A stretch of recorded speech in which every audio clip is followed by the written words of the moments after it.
속회 예배를 드리기 전에 하나, 먼저 속회를 드릴 조용한 장소를 찾는다. 둘, 주보의 속회공과 내용을 참조하여 영상을 따라 예배를 드린다. 셋, 속회 예배를 마치고 출석, 헌금, 성미, 성경 읽기 등을 속장님께 알린다.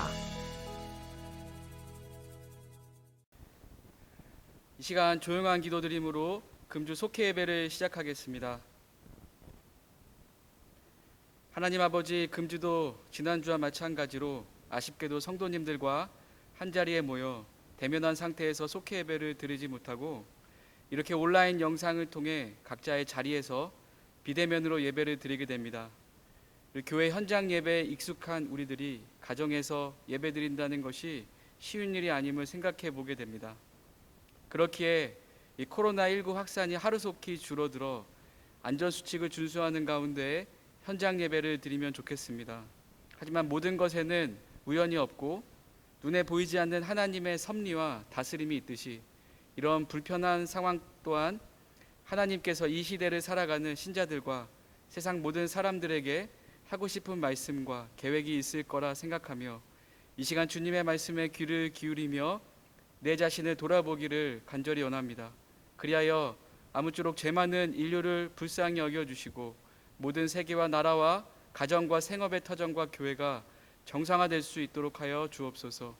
이 시간 복 있는 귀와 눈과 입을 열어 살아가는 우리 모든 속회원들 되기를 바라며 예수님의 이름으로 감사하며 간절히 기도드립니다. 아멘. 오늘 우리에게 주시는 하나님의 말씀은 사무엘하 6장 1에서 15절입니다.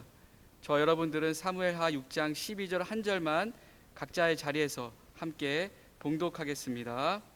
시작. 어떤 사람이 다윗의 왕에게 아뢰어 이르되 여호와께서 하나님의 궤로 말미암아 오벳 에돔의 집과 그의 모든 소유에 복을 주셨다 한지라. 다윗이 가서 하나님의 궤를 기쁨으로 메고 오벳 에돔의 집에서 다윗성으로 올라갈세. 아멘. 사무엘 상부터 사사 시대가 종료되고 여러분 통일 왕국 시대가 시작됩니다. 사무엘 상은 하나님께 기름 부음 받은 이스라엘 1대 왕 사울의 이야기죠. 하지만 사울 왕은 실패한 왕으로 인생의 마침표를 찍습니다. 그 이스라엘의 왕이라 한다면 하나님을 삶의 주인으로 삼아야 되는데 어느 순간 자신의 욕망을 인생의 주인으로 삼았고 그 죄악으로부터 회개하지 않았기 때문에 실패한 왕으로 인생의 마침표를 찍게 되는 것이죠. 여러분, 하나님은 사울을 이스라엘 왕의 자리에 내려오게 하고 이 통일 이스라엘 왕국의 두 번째 왕으로 바로 다윗을 세우게 됩니다. 그 내용은 사무엘하 1에서 24장까지에 기록되어 있습니다. 여러분, 사무엘하 다음 성경인 열왕기 상은 이 다윗의 아들 솔로몬이 통일 이스라엘 세 번째 왕의 이야기를 다루고 있죠. 여러분, 오늘은 사무엘하 6장에 대한 이야기니까 이 다윗의 생애에 국한하여 말씀을 생각해 보려고 합니다. 우선 사무엘하 1에서 10장은 그 승리하는 다윗의 삶에 대한 역사를 다루고 있습니다. 그 중에 몇 가지 장면을 살펴보면요, 사무엘하 1장은 다윗이 사울의 죽음을 슬퍼하는 장면이 나오고요, 2장은 다윗이 기름 부음 받아 유다의 왕이 되는 장면이 소개됩니다. 그리고 넘어가서 5장은 다윗이 기름 부음 받아 온 이스라엘의 왕이 되는 장면, 그리고 오늘 속회공과 말씀의 6장은 언약궤를 다윗성으로 옮기는 장면, 그리고 7장은 성전 건축에 희망하며 다윗이 기도하는 장면이 담겨져 있고요. 그리고 10장은 다윗이 암몬과의 전투에서 승리하는 장면들이 그렇게 쓰여져 있습니다. 여러분, 이렇게 승승장구하는 다윗 왕의 모습을 우리가 볼 수가 있죠. 하지만 늘 승리의 생애만 있었던 것은 아닙니다. 다윗도 실패와 비극적 절망의 상황들에 놓인 적이 있었죠. 그런 상황으로 연결되게 한 원인이 뭐냐 할 때 바로 사무엘하 11장, 12장에 기록되어 있는 내용인데요. 그것이 바로 우리아의 아내 밧세바와의 범죄 때문입니다. 그 범죄 사건 후에 하나님께 빠른 회개로 그 다윗은 끝까지 회개하지 않은 사울과 같이 회복할 수 없을 정도의 징계까지는 받지 않았으나 이 밧세바와의 동침 범죄 이후 승승장구 달리던 다윗의 생애는 힘을 잃어가게 됩니다.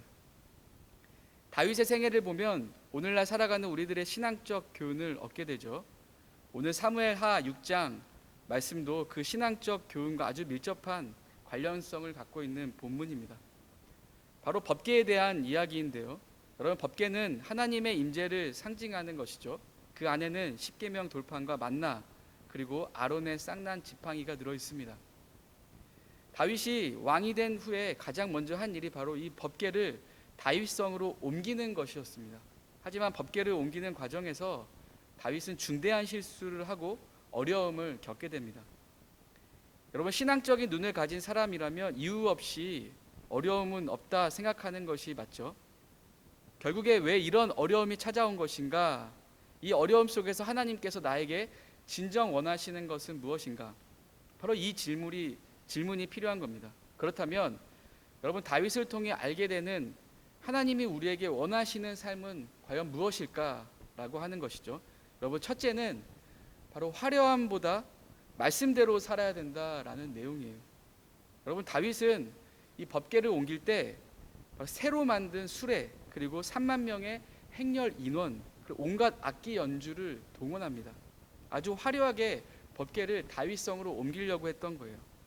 여러분, 그렇게 하고자 하는 다윗의 심정은 이해가 가죠. 하지만 그것은 하나님이 다윗에게 바라는 원하는 모습이 아니었다라고 하는 점이 중요한 겁니다.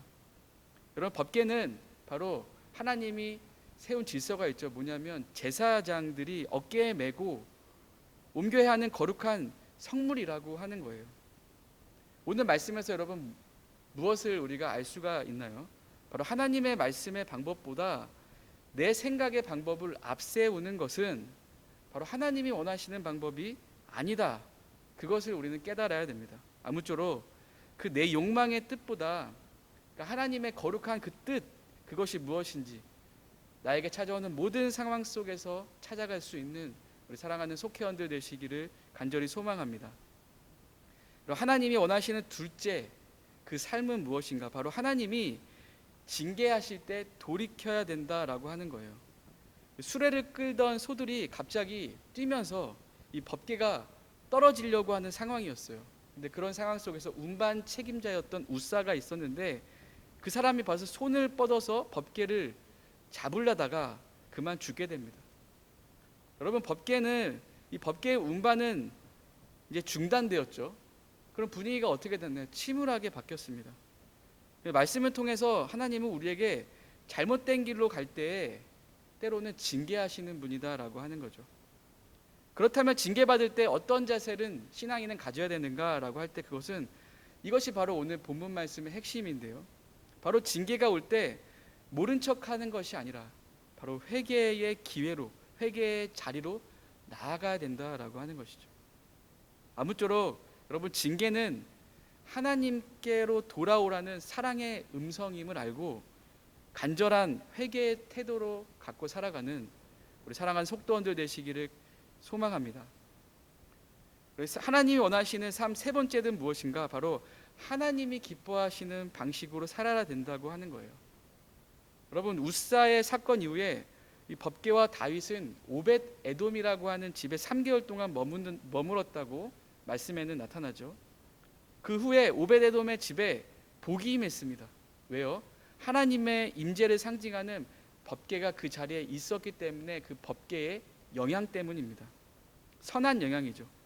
여러분, 그 소식을 접한 후 다윗은 어떻게 하냐면 바로 이제 자신의 잘못된 모습을 수정하죠. 하나님의 임재를 상징하는 이 법궤를 다시 하나님의 방법으로, 다시 말해서 이 법궤를 어깨에 메고 성으로 올라가게 된다라고 하는 거예요. 여러분, 말씀을 통해서 알게 되는 것은 뭐예요? 회개는 이 잘못에서 돌이키는 걸로 끝나서는 안 된다라고 하는 거예요. 그럼 어떻게 해야 되느냐? 바로 하나님이 기뻐하시는 일로 이어져야 된다라는 겁니다. 회개란 무엇입니까? 돌이킬 회와 고칠 개라는 뜻을 담고 있죠. 여러분, 아무쪼록 죄를 고백하여 돌이킨 것으로 끝나지 않고 그것이 회개가 끝이 아니죠. 그 다음이 뭐예요? 하나님이 기뻐하시는 모습의 삶으로 고쳐 나감으로 진정한 회개의 삶을 살아가는 우리 속도원들 되시기를 간절히 소망합니다. 여러분, 오늘 하나님이 원하시는 삶이란 무엇인가, 이 세 가지를 살펴보았습니다.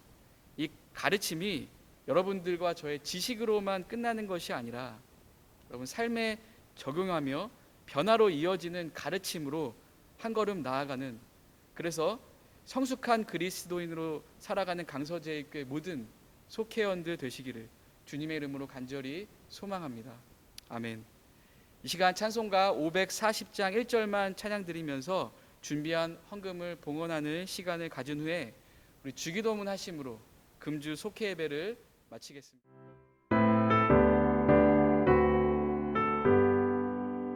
주의 음성을 내가 들으니 사랑한단 말일세.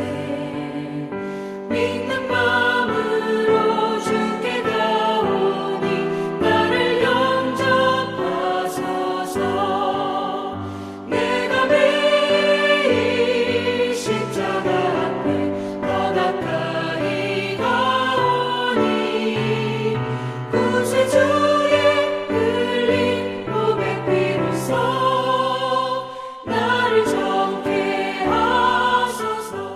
하늘에 계신 우리 아버지여, 이름이 거룩히 여김을 받으시오며 나라가 임하시오며 뜻이 하늘에서 이루어진 것 같이 땅에서도 이루어지이다.